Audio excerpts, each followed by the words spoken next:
Good morning. Jim Cooper here again on the last day of Possible 2024. I am thrilled to welcome Carl Fremont, who is the CEO of Quigley-Simpson, to our stage. Yes, you said it absolutely right. Sir, how are you? Good, good. Thank you. Thank you. Glad to be here. Thank you for inviting me. Of course. What have been some of the interesting conversations you've had here at Possible? Anything that's really stood out as pushing the needle forward? Yeah, there's a great deal of energy here, which is one of the best things about Possible and these type of events is just the energy and the conversations.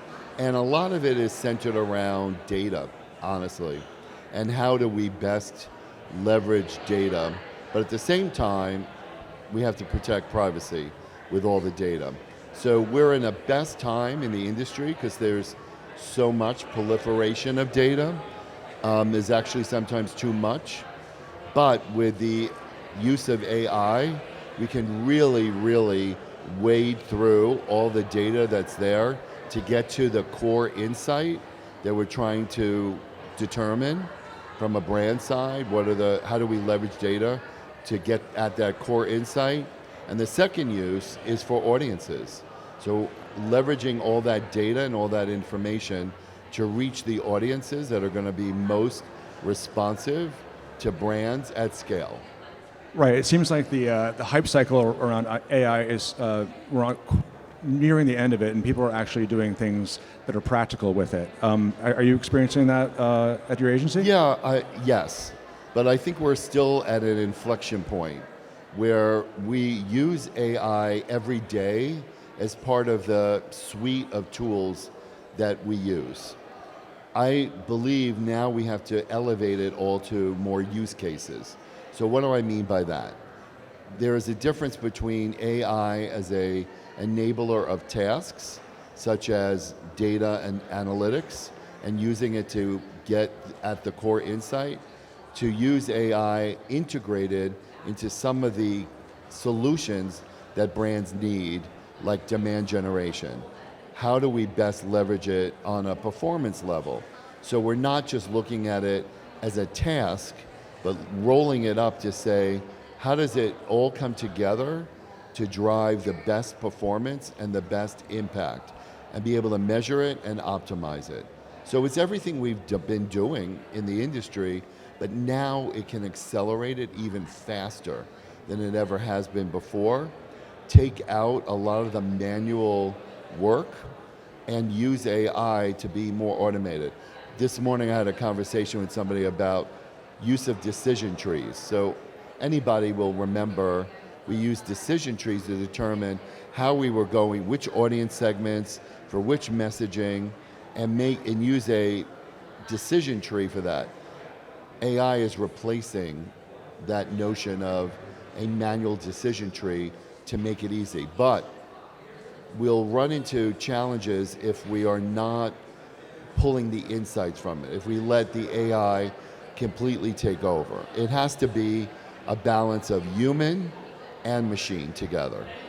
So in this very complicated time, AI, privacy, data, brand safety, third-party cookie deprecation, what do you think your clients or the industry in general are underestimating about the consumer at their own peril? What part of the consumer are they? Or is the business underestimating? Well, they want to understand more about their audiences, who's responding, how are they responding, what are they responding to, so that the messaging, even on a product development side, can be more tailored and learn from it. And so is a tremendous amount of excitement towards AI, but we're still at an inflection point. We're still at the beginning of what we could really be using AI for. Okay, I was really interested in your announcement about Gantic, the diverse programmatic platform that you're rolling out. Very excited about it. Pretty cool. So unpack that for us. Well, it originated from the fact that, and my background is all direct marketing, all performance.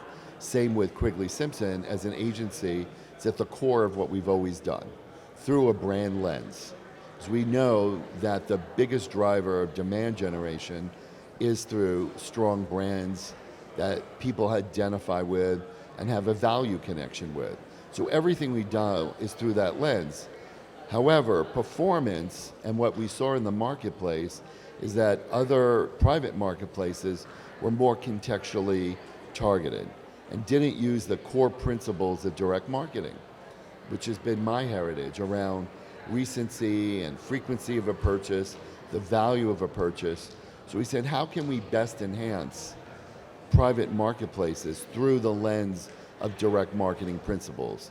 And that's what Gantic was founded for, to use the responsiveness of traditional direct marketing, use those principles, and overlay it onto private marketplaces. So we're very excited about it. We know that it's the one of its kind. Nobody else is doing true response marketplaces. So what have been the early learnings so far? I'm sorry? What have been the early learnings from it so far? What is, you have to use both third-party data and first-party.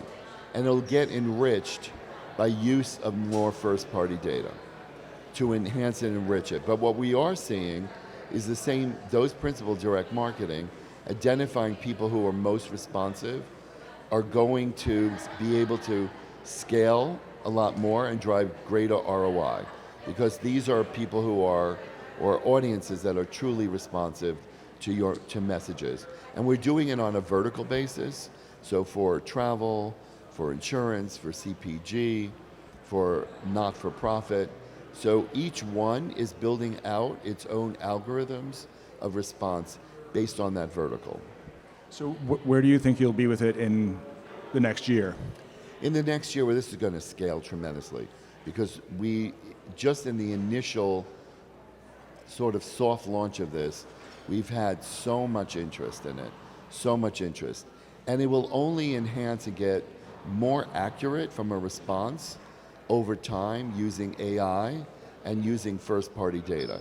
So I see in a year from now, we're going to have tremendous demand in the market for this because we're going to be able to show true ROI that is based on response. Against diverse marketplaces? Yes, exactly. So very exciting. Okay, last question. Just when you're thinking about marketing in general, what do you think is like mission critical for brand marketers to be doing now in order to stay relevant and competitive in the next year or so?